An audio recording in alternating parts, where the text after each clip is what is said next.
What's good, family? So mash the like button, subscribe, and look off the bell. So as you've seen by the title, we've got some breaking news right now.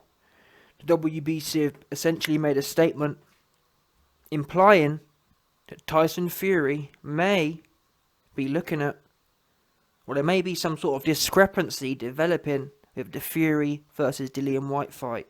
Now, these discrepancies involve, number one, is Tyson Fury trying to flip onto the franchise belt. Now, for you man who don't know, the WBC franchise belt is some sort of Frankenstein invention from the WBC. God knows why they made it, but as is 2021, as is the state of boxing, super fruity, super not making no sensey. I mean, look at the UFC. The UFC is they have one belt in the whole division. In fact, maybe they have two. Maybe. Sometimes, in a rare occasion when there's kind of a champion's sick or injured, they may make what do they call it? A preliminary belt. What's the one? I forgot what it's called, but there's an interim, that's it. They make an interim one. But guess what? That interim one doesn't hang around forever. The minute the champion's back, the interim's just got rid of. These guys, you've got a gold, silver, red, bronze. Now they've made a double. The WBA's super champion was bad enough. This franchise thing is just shocking because the WBC tried to make the franchise belt this kind of weird thing where, it's higher than the champion, it's higher than the regular WBC champion, but you don't have no mandatories. That's good for what then? That's good for champions to nick a belt and just hang around, getting clout for nothing, getting clout for fighting bums. And to be honest, from what I understand, the reason they made that franchise belt was really for Wilder, because you know what Wilder likes to do. And it's in a way, God's good or fate is good that Tyson Fury pushed Wilder's wig back, because guess what? Wilder right now would be franchise champion and just hanging around and just fighting bums, fighting Eric Molina a few more times. That's what he'd be doing. But anyway, like I said at the start of the video, the reason I'm talking about this topic is the WBC have essentially released a statement saying that Tyson Fury may be playing some funny game. Maybe. We don't know yet. It's not been confirmed, but what we know is, people, it's been a month now since the fight. Well, best part of a month it's been. And ain't no one making no noise. And we know Dillian Whyte wants to fight. He don't want nothing else. Dillian Whyte pulled out of his fight. Yeah, so we know he wants a Tyson Fury fight. But nothing been done. And the WBC now is hinting one of two things is potentially at play. Number one, Tyson Fury is sniffing around for the franchise belt. Number two, he may otherwise contest this mandatory. Now let me read to you the statement. It says here, Deontay Wilder has emerged as a potential opponent for Dillian Whyte. The American puncher kept his ranking as number one in the WBC despite losing twice to Tyson Fury in succession. At present, there's no guarantee that interim champion Dillian Whyte will face Tyson Fury, even if the WBC Council rules the fight must happen through mandatory action. That's the view of Tyson Fury's promoter, Frank Warren.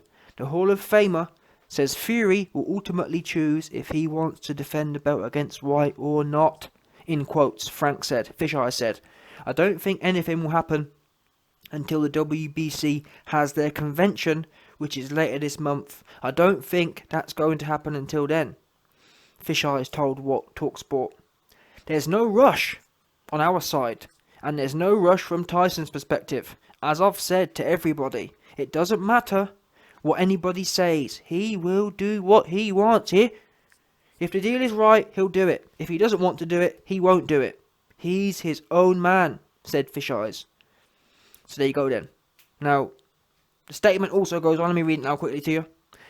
If Fury does move on, Whyte can expect a WBC mandatory clash with the next available contender right now, and that is Deontay Wilder.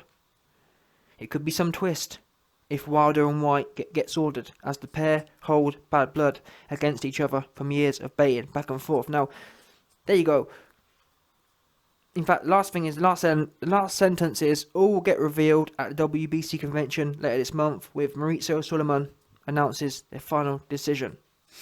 And the reason I Well, the reason this is kind of relevant is the fact that, like you've heard there, Fish Eyes, he's been doing this for a while. And what worries me is, Team Fury always seem to come up with these fruity narratives. And it's annoying, I don't get a need for it. Why can't Tyson Fury and Team Fury right now be saying, Dillian Whyte, I want you bad? No one's asking for him to go in the ring on November 2nd. Tyson Fury and his team, come out now. Team Fury, keep the momentum going. What's wrong? I don't understand it. You say you're in the gym all the time anyway. Your brother's fighting in December. You can start camping in January and get it done for 6 months from now, May or whatever.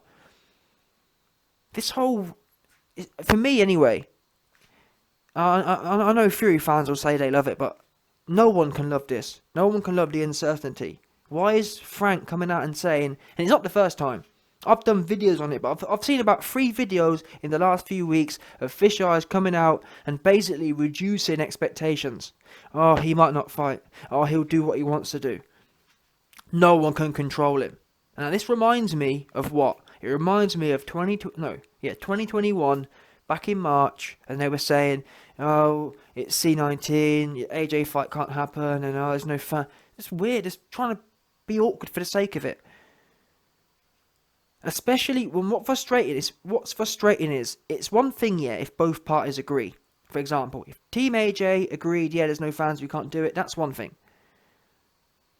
Or if Dillian Whyte said, yeah, I'm not really bothered about the fight, that's one thing. But the fact Team AJ wanted to fight, Dillian Whyte wants to fight, what's the benefit?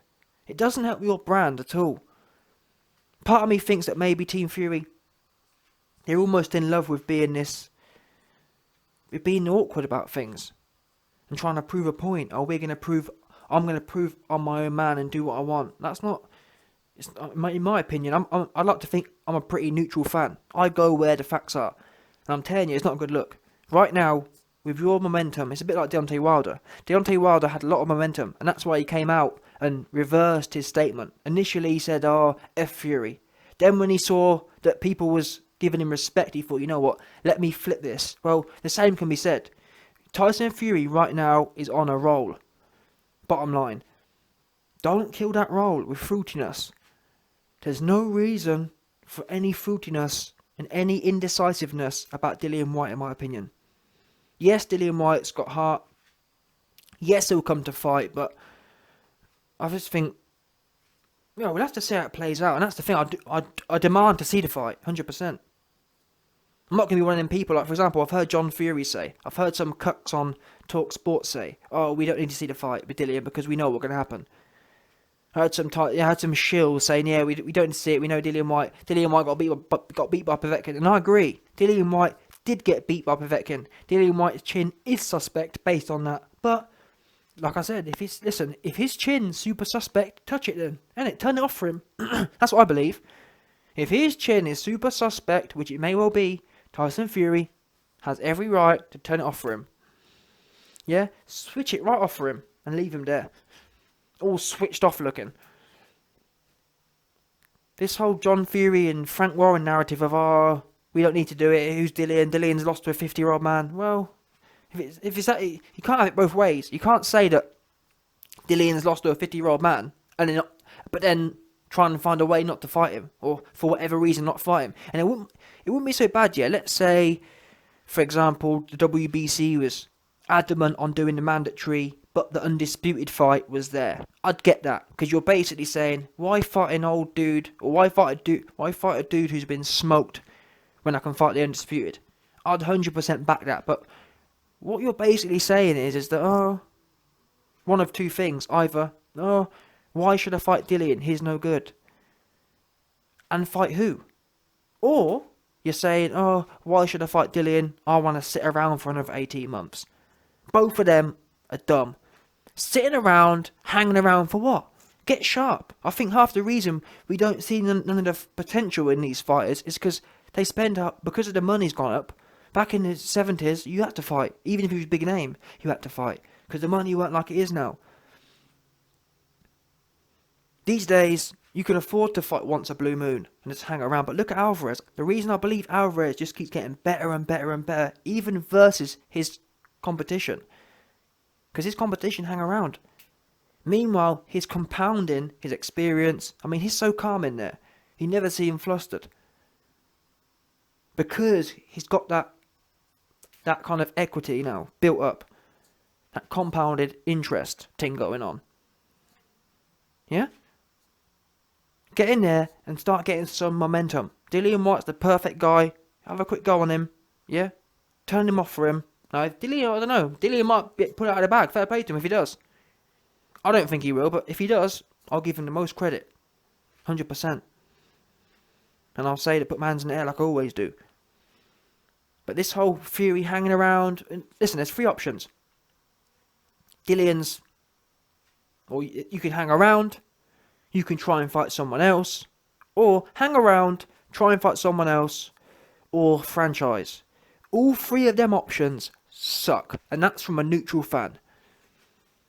Yeah, that's for someone who don't care no either way. I'm just telling you, bottom line. It sucks. That sucks. That whole lot, every single one of them sucks. And that's all we're hearing right now from Frank. So sort it out. We want to hear that you're rock hard for Dillian Whyte and you want him bad. And you can't stop thinking about him. That's what we want to hear. Nothing more, nothing less. Yeah? We want to hear that you've got 7 kids, but you want to have your 8th with Dillian Whyte. Yeah, you want to make your 8th with... That's what... We want to hear you got 7 kids, yeah, and you're fixing to put your 8th in Dillian. How about that? Prison style. That's what... I'm just telling you what we want to hear. 100%. Yeah? That's what Mike said. Mike said to the guy, he said, listen. He said, I'll drag you here and in front of everybody, yeah? That's what it'll do. He'll put one... He'll put one in you in front of everybody. How about that? Yeah, the guy didn't want one in front of everybody. So, sort it out. I'm telling you now, what we do know is, if any funny style stuff happens, the YB lipstick coming out, 100%. His lipstick is coming out. Now, anyway, before I go, let me talk about the other option. The other option is, if Tyson Fury does, for whatever reason, become franchise or just go missing for 18 months or whatever else happens, Deontay Wilder versus Dillian Whyte is likely to be put on. Now, that's not even a bad fight, to be fair. But does Deontay Wilder even want that fight? Malik Scott's saying, well, if we come back, it's not going to be a big fight. But I don't know. I guess if it was for a belt, he probably would take that fight, which is quite ironic, really, that for years he ducked Dillian Whyte. But now, if it's for a belt... But even, you know, in my opinion, at this point in time, I almost feel like... what's the word? Is it there's no love lost? I'm not sure, but there's some sort of saying where you basically say, let bygones be bygones at this point in time. If that was to be the case. Yeah? The past is the past. We're here now. Dillian Whyte versus Deontay Wilder will be another cracking fight. And I actually think it's more competitive than the Fury fight. Meaning that for me will be just a slugger, to be honest. You got Dillian. You know that Dillian can be switched off by anybody, anytime. Even a sleepy, zombified Deontay Wilder can switch Dillian off. That's just a fact, because Povetkin was shot to bits, and he was finished and turned him off. Yeah? So that would be literally one of them ones. So to be honest, yeah, whilst it'll be disappointing for Tyson Fury's legacy, we're going to be, I almost feel like, well, hopefully, I'm sure that the sport will find a way to throw some sort of spanner, but that's not a bad fight either, is it? Dillian versus Deontay. But even though it's not the point, but either way, let's see how it plays out.